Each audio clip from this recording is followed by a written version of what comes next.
yesterday, about noon, we drastically reduced our staff. Fortunately, we're working with the city officials in San Benito, we're working with the medical community, and we're working with some private investors as diligently as possible in the hopes that we can be back in the full swing of things soon. What was the reason behind this drastic close? I mean, was it a money thing? I know there's possibly real estate taxes owed. I think it's a variety of things. We obviously, the competition, the financial debt that the hospital has right now, those things contributed to it. As far as the timing is concerned, just simply we're not making a payroll, we're losing ground. We needed to kind of reorganize, and the best way to do it, unfortunately, it affects our employees, which we're most concerned about, but it was about the only option because we weren't getting any better.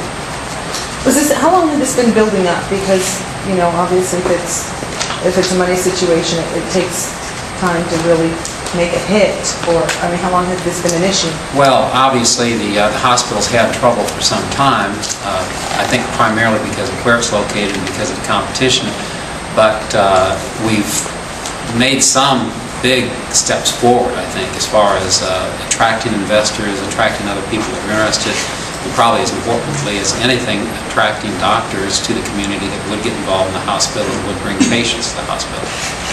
This happened yesterday around noon. Why keep it so quiet until today? Well, actually, at noon yesterday, we decided we needed to do it, and in the meantime, we were meeting with the city, we were meeting with the private investors.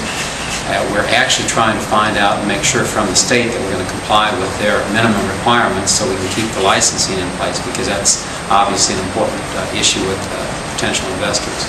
So we've been busy since yesterday at noon. So at this point, is the hospital's for sale? You're looking for other investors for help? What's the status? A variety of things. It's probably not for sale per se. The hospital has a lot of assets, but the hospital also has a lot of potential income. We just need to put the pieces together, the personnel, the doctors, and the patients, and I think we can make it work. But it's a combination of investors, really. You said there was a staff of about 110 employees, I think is what you quoted right now. That's correct. How many were let go as of yesterday? I think we trimmed back about 80% of the employees. And again, I think it's probably more on a tentative basis because we didn't really know. For instance, we don't know exactly what we have to do to comply with the state standards. We're going to find out today or tomorrow morning. And then that'll determine what we really have to do and what we want to do and what we're able to do. And once we find that out, we can make the final determination. Making the decision yesterday at noon, was this something that you had been considering prior to that time, or was it just, because it's the middle of the day that you guys decided to close down? Was it something you were trying to avoid and it just... I think it's kind of like a lot of things you do, you put it off as long as possible. You keep thinking there's an option, another way to do it. We certainly didn't want to let the employees go. We certainly didn't want to close down the hospital or stop any of the services that rendered. But at some point, you can't pay the bills and you had to do it. So it was yesterday, really. I understand there are lawsuits against maybe the hospital and some of the members of the board of directors. What role, if any, did those lawsuits play? Actually, those lawsuits really are peripheral to the hospital. They really don't involve the hospital in the sense that anything the hospital did or may have done, but it does involve people that had invested in the hospital earlier, and because of that, it's kind of like a divorce. It might tie up some property for a while because of some other problem, but they didn't really have a role in this, at least as far as the decision right now. Did it contribute to the financial problems? Yes, it did. Yes. Speaking with the city today, I know you had a 3 o'clock meeting. Was there some hope in this meeting? Did you come up with some kind of a solution to try and reopen doors? Because I'm assuming, I know for the city that was the ultimate goal. Is that your goal?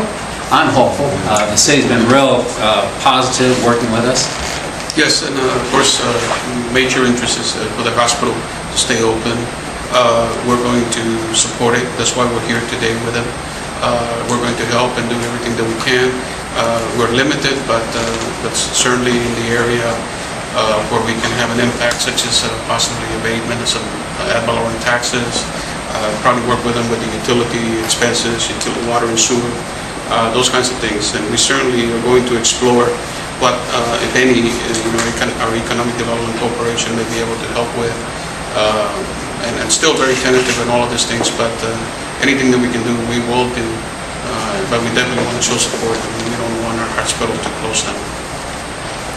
And as far as these employees go that were, I guess, essentially laid off as of yesterday, they're still awaiting a final paycheck, is that correct? I think most of them are because it was right between pay periods.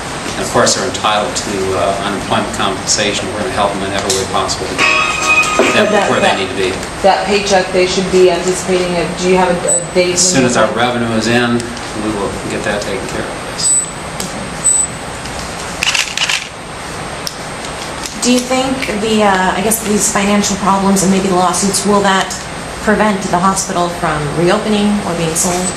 No, I'm real optimistic about it because we met with some investors today who've been contemplating this for some time, and I think I can at least say it's a medical group, so they have the wherewithal, both financially but also with the medical help that we need to bring the patients in and to do the work we need to do. And then with the help of the city and people like that, I think I'm real optimistic about reopening in full force. The state has been notified of the closure? And we've been talking to the state all day, trying to make sure that we're following the regulations, yes.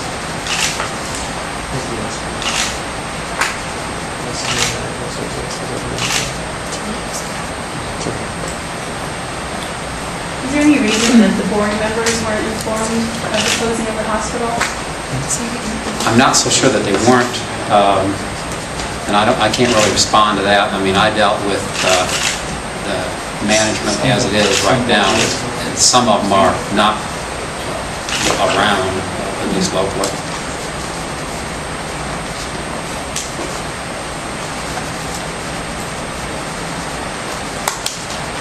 Can you tell us, I mean, I know you've been the ownership group for 4 years now at this hospital. How soon did problems start arising financially? I mean, was it immediately? Did it take some time? I mean, I know this was kind of the breaking point yesterday when you decided to close, but... I think when the ownership that's in place now took over, there were a lot of problems. And actually, it began before the current owners were involved. This is a hospital that was founded in 1949. Some of the conditions are not the high tech and the leading edge technology, and so a lot of changes need to be made, and I think they recognized this when they took over, and those problems have been persistent, and that all attributes to a lack of patients, a lack of doctors who want to practice in the hospital, and all that we hope to resolve with this new arrangement. Any tentative date to reopen at this point? I think we're going to have to make decisions real quick because the state law basically says you can't be open or closed, at least not offering some services for very long without losing your license. So we're going to make decisions real quick, and it depends again on the investment group and the help of people like the city of San Benito.